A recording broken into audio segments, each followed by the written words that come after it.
কক্সবাজার ইস্যুতে হাসনাত সার্জিস জারা সহ 5 নেতাকে শোকজ এনসিপির। রাজনৈতিক দলগুলোর মধ্যে মুখ দেখাদেখি যাতে বন্ধ না হয়, জাতীয় স্বার্থে ঐক্যবদ্ধ থাকা প্রয়োজন বললেন তারেক রহমান। বিদেশে চিকিৎসার জন্য পাঠানো জুলাই যোদ্ধাদের প্রতিজনের পেছনে ব্যয় 12 কোটি টাকা।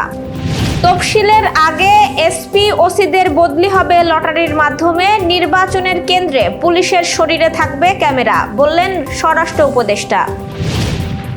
কোন নেতা অপকর্মে জড়িত থাকলে তার স্থান বিএনপিতে হবে না, যশোরের সমাবেশে বললেন অমিত। ত্রিদেশীয় যুব ওয়ানডেতে দক্ষিণ আফ্রিকাকে হারালো বাংলাদেশ। চীন যাচ্ছেন মোদি, আসছেন পুতিনও, নাখোশ ট্রাম্প। জাতীয় নাগরিক পার্টির কেন্দ্রীয় আহ্বায়ক কমিটির 5 নেতাকে কারণ দর্শানোর নোটিশ দেওয়া হয়েছে। 5 আগস্ট জুলাই গণ অভ্যুত্থানের প্রথম বর্ষপূর্তি উপলক্ষে রাষ্ট্রীয় গুরুত্বপূর্ণ কর্মসূচি চলাকালীন তারা ব্যক্তিগত সফরে কক্সবাজার গিয়েছিলেন বলে অভিযোগ উঠেছে। নোটিশে বলা হয়, সফর সম্পর্কে রাজনৈতিক পর্ষদকে পূর্বে কোনো তথ্য বা ব্যাখ্যা প্রদান করা হয়নি। এনসিপির যুগ্ম সদস্য সচিব দপ্তর সালেউদ্দিন সিফাত স্বাক্ষরিত এক বিজ্ঞপ্তিতে বলা হয়, সংশ্লিষ্ট নেতাদের আগামী 24 ঘন্টার মধ্যে আহ্বায়ক নাহিদ ইসলাম ও সদস্য সচিব আক্তার হোসেনের কাছে সশরীরে উপস্থিত হয়ে লিখিত ব্যাখ্যা প্রদান করতে হবে। শোকজ হওয়া 5 শীর্ষ নেতা হলেন এনসিপির মুখ্য সংগঠক দক্ষিণ অঞ্চলের হাসনাত আব্দুল্লাহ, মুখ্য সংগঠক উত্তর অঞ্চলের সার্জিস আলম, মুখ্য সমন্বয়ক নাসিরউদ্দিন পাটোয়ারি, জ্যেষ্ঠ যুগ্ম সদস্য সচিব ডাক্তার তাসনিম জারা ও যুগ্ম আহ্বায়ক খালেদ সাইফুল্লাহ। দলীয় সূত্রে জানা গেছে, বিষয়টি দলীয় শৃঙ্খলার পরিপন্থী হিসেবে দেখা হচ্ছে। ব্যাখ্যা সন্তোষজনক না হলে সংগঠনের নীতি অনুযায়ী পরবর্তী ব্যবস্থা নেওয়া হতে পারে। বিএনপির ভারপ্রাপ্ত চেয়ারম্যান তারেক রহমান বলেছেন, গণতন্ত্রের পক্ষের রাজনৈতিক দলগুলোর মধ্যে যাতে মুখ দেখাদেখি বন্ধ না হয়, সেই লক্ষ্যে জাতীয় স্বার্থে আমাদের সকলকে ঐক্যবদ্ধ থাকা প্রয়োজন। কারণ আমি বিশ্বাস করি, ধর্ম, দর্শন, মত যার যার, রাষ্ট্র আমাদের সবার। আজ রাজধানীর নয়াপল্টনে কেন্দ্রীয় কার্যালয়ের সামনে বিএনপির বিজয় র্যালির আগে আয়োজিত সংক্ষিপ্ত সমাবেশে ভার্চুয়ালি যুক্ত হয়ে তিনি এই আহ্বান জানান। এ সময় দেশ ও জনগণের কল্যাণে কাজ করতে সবার সহযোগিতা ও সমর্থন চান বিএনপির ভারপ্রাপ্ত চেয়ারম্যান। তিনি বলেন, 24-এর আন্দোলনের কারণে আসা সুযোগকে কাজে লাগিয়ে রাজনৈতিক শক্তি প্রতিষ্ঠা করা গেলে, জনগণের রাজনৈতিক এবং অর্থনৈতিক ক্ষমতা নিশ্চিত করতে পারলে ভবিষ্যতে আর কেউ ফ্যাসিবাদ প্রতিষ্ঠা করার সুযোগ পাবে না, দেশকে তাবেদার রাষ্ট্রে পরিণত করতে পারবে না, আর কোনো রক্তাক্ত 24 আমাদের দেখতে হবে না। গণ অভ্যুত্থানে আহত 75 জনকে চিকিৎসার জন্য থাইল্যান্ড, সিঙ্গাপুর, রাশিয়া এবং তুরস্কে পাঠানো হয়েছে। এদের প্রত্যেকের চিকিৎসার জন্য সরকারের 12 কোটি টাকা করে খরচ হয়েছে বলে জানিয়েছেন মুক্তিযুদ্ধ বিষয়ক উপদেষ্টা ফারুকী আজম। আজ জাতীয় প্রেস ক্লাবে জাতীয় গার্মেন্টস শ্রমিক ফেডারেশন কর্তৃক আয়োজিত এক আলোচনা সভায় প্রধান অতিথির বক্তব্যে তিনি এসব কথা বলেন। ফারুকী আজম বলেন, সরকার 2024 সালের গণ অভ্যুত্থানে আহত ও শহীদদের জন্য ব্যাপক কর্মসূচি গ্রহণ করেছে। এর মধ্যে আহত ব্যক্তিরা প্রতি মাসে 10,000 টাকা ভাতা পাচ্ছেন, তারা এককালীন অনুদানও পেয়েছেন। আহতদের জন্য আজীবন বিনামূল্যে চিকিৎসা সেবা নিশ্চিত করা হয়েছে, যা সরকারের সব হাসপাতালে প্রযোজ্য হবে। এই উদ্দেশ্য তাদের একটি হেলথ কার্ড প্রদান করা হয়েছে। স্বাস্থ্য মন্ত্রণালয় আহতদের চিকিৎসার সম্পূর্ণ দায়িত্ব গ্রহণ করেছে এবং দেশের সব বিশেষায়িত হাসপাতালে তাদের প্রয়োজনীয় চিকিৎসা দেওয়া হচ্ছে। তিনি বলেন, যাদের দেশের চিকিৎসায় পর্যাপ্ত মনে হয়নি তাদেরকে বিদেশে পাঠানো হয়েছে। প্রায় 75 জনকে থাইল্যান্ড, সিঙ্গাপুর, রাশিয়া এবং তুরস্কে পাঠানো হয়েছে। একজন আহত ব্যক্তির চিকিৎসার জন্য সরকারের 12 কোটি টাকা খরচ হয়েছে, যেখানে অর্থ নয় বরং চিকিৎসা সেবার মানই ছিল মুখ্য উদ্দেশ্য। তফসিলের আগে সব জেলার পুলিশ সুপার ও ভারপ্রাপ্ত কর্মকর্তাদের লটারির মাধ্যমে বদলি করা হবে বলে জানিয়েছেন স্বরাষ্ট্র উপদেষ্টা লেফটেন্যান্ট জেনারেল অবসরপ্রাপ্ত জাহাঙ্গীর আলম চৌধুরী। আজ স্বরাষ্ট্র মন্ত্রণালয়ে আসন্ন ত্রয়োদশ জাতীয় সংসদ নির্বাচন সুষ্ঠুভাবে সম্পন্ন করার লক্ষ্যে আইন শৃঙ্খলা রক্ষাকারী বাহিনীর বিভিন্ন কর্মপরিকল্পনা প্রণয়ন বিষয়ক সিদ্ধান্ত গ্রহণের জন্য এক বৈঠক শেষে এসব কথা বলেন তিনি।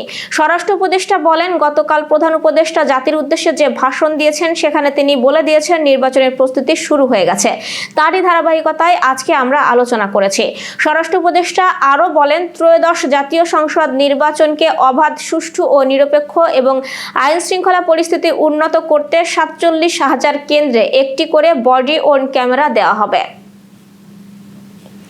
এবার যশোর সহ আঞ্চলিক সংবাদ। বিএনপির কোনো নেতা অপকর্মে জড়িত থাকলে তার স্থান বিএনপিতে হবে না। যারা ফ্যাসিবাদদের আশ্রয় প্রশ্রয় দেন তাদের বিরুদ্ধেও কঠোর সাংগঠনিক ব্যবস্থা নেওয়া হবে। আজ বিকেলে যশোর টাউন হল ময়দানে জুলাই গণ অভ্যুত্থান দিবস উপলক্ষে আয়োজিত বিজয় র্যালির পূর্ব সমাবেশে প্রধান অতিথির বক্তৃতায় বিএনপির খুলনা বিভাগীয় ভারপ্রাপ্ত সাংগঠনিক সম্পাদক অনিন্দ ইসলাম অমিত এসব কথা বলেন। তিনি আরো বলেন, বাংলাদেশ একক কোনো সংগঠনের দেশ নয়। এই দেশ গড়ে তুলতে হলে সবাইকে ঐক্যবদ্ধভাবে কাজ করতে হবে। কর্মীদের উদ্দেশ্যে তিনি বলেন, এতদিন ধরে যারা রাজপথে আন্দোলন করেছেন, হামলা মামলা সহ্য করেছেন, তাদের ত্যাগ যেন বৃথা না যায়। এখনই সময় দায়িত্ব পালনের। সমাবেশে সভাপতিত্ব করেন যশোর জেলা বিএনপির সভাপতি অ্যাডভোকেট সৈয়দ সাবেরুল হক সাবু। সমাবেশ শেষে একটি বিজয় র্যালি টাউন হল ময়দান থেকে শুরু হয়ে দরাটানা চৌরাস্তা হয়ে মনিহার এলাকায় গিয়ে শেষ হয়। র্যালির নেতৃত্ব দেন বিএনপির ভাইস চেয়ারম্যান অধ্যাপক নার্গিস বেগম। বাগেরহাটের মোরেলগঞ্জে নিশানবাড়িয়া ইউনিয়ন পরিবার স্বাস্থ্য কল্যাণ কেন্দ্রটি এক যুগের বেশি সময় ধরে পরিত্যক্ত অবস্থায় পড়ে রয়েছে, যে কারণে ওই ইউনিয়নের প্রায় 55,000 মানুষ স্বাস্থ্যসেবা থেকে হচ্ছেন বঞ্চিত। আমাদের প্রতিনিধি গণেশ পাল জানিয়েছেন, কেন্দ্রটি খোলা থাকছে সপ্তাহে 2 দিন। ইউনিয়ন পরিষদের একটি জরাজীর্ণ কক্ষে দায়সারা মতে চলছে এর কার্যক্রম। রয়েছে জনবল সংকট। দীর্ঘ 8 মাস ধরে ওষুধ সরবরাহ বন্ধ। স্থানীয়দের দাবি, পরিবার স্বাস্থ্য কল্যাণ কেন্দ্রটি নতুন ভবন নির্মাণ করে নিয়মিত কেন্দ্রটি চালু করে গ্রামীণ জনপদের মানুষের স্বাস্থ্যসেবা নিশ্চিতকরণের।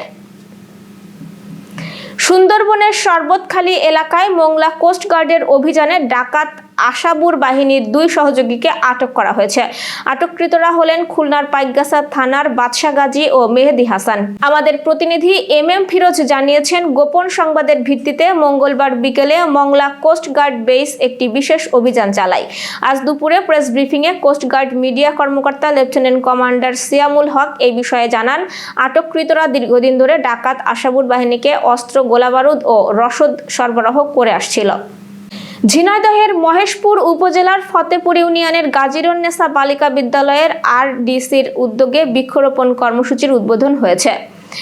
আজ সকালে মানবাধিকার সংগঠন RDCর উদ্যোগে এবং বাংলাদেশ NGO ফাউন্ডেশনের নির্দেশনায় বৃক্ষরোপণ কর্মসূচির উদ্বোধন হয়। এ সময় ফতেপুর ইউপির প্যানেল চেয়ারম্যান আসাদুল ইসলাম, RDCর নির্বাহী প্রধান আব্দুর রহমান, ইউপি সদস্য রেজাউল ইসলাম মন্টু, বিদ্যালয়ের প্রধান শিক্ষক আব্দুল কালাম আজাদ সহ অন্যান্যরা উপস্থিত ছিলেন।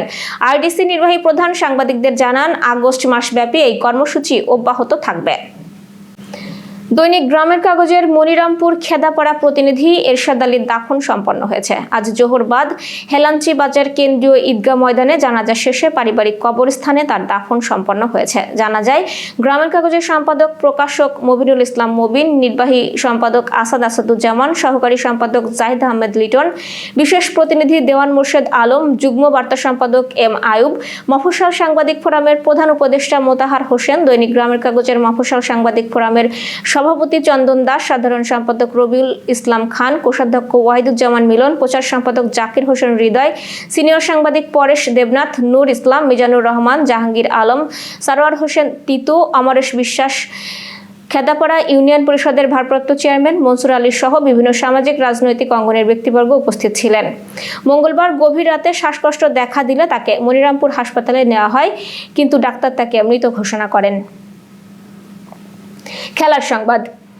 হারারেতে ত্রিদেশীয় অনূর্ধ্ব-19 ওয়ানডে টুর্নামেন্টে দক্ষিণ আফ্রিকাকে পাত্তাই দিল না বাংলাদেশ। সঞ্জিত মজুমদারের দুর্দান্ত বোলিংয়ে প্রোটিয়ারদের 147 রানে অল আউট করে তারা। তারপর বায়ান্দা মোজোলার বোলিংয়ের বিপাকে পড়লেও সামিউন বাশিরের 50-তে ম্যাচ জিতেছে বাংলাদেশ।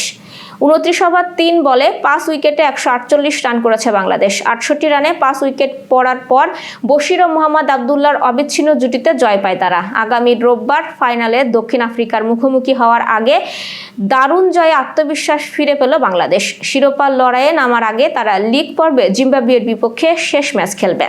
দীর্ঘ 6 বছর পর চীন সফরে যাচ্ছেন ভারতের প্রধানমন্ত্রী নরেন্দ্র মোদী। চীনের তিয়ানজিনে 31 আগস্ট থেকে 1 সেপ্টেম্বর সাংহাই সহযোগিতা সহযোগিতা সংস্থার শীর্ষ সম্মেলন অনুষ্ঠিত হবে।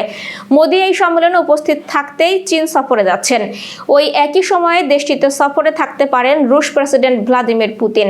ভারতীয় সংবাদ মাধ্যম এনডিটিভি বলছে, মোদির চীন সফরের ঘোষণাটি এমন এক সময় এলো যখন ভারতের এক সময়ের কৌশলগত মিত্র আমেরিকার সঙ্গে সম্পর্ক এক প্রকার তলানিতে ঠেকেছে। নরেন্দ্র মোদি 2020 সালে গালওয়ান সীমান্তে ভারত ও চীনের সেনাদের মধ্যে সংঘর্ষের পর এই প্রথম চীন সফরে যাচ্ছেন।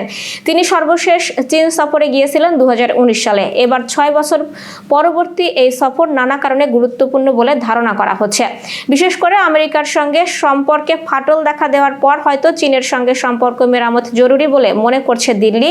এতে করে দুই দেশের মধ্যকার বৈরী সম্পর্ক কিছুটা ইতিবাচক দিকে আসতে পারে। এছাড়াও শি জিনপিং ও পুতিনের সঙ্গে সাইডলাইনে বৈঠক হতে পারে মোদির।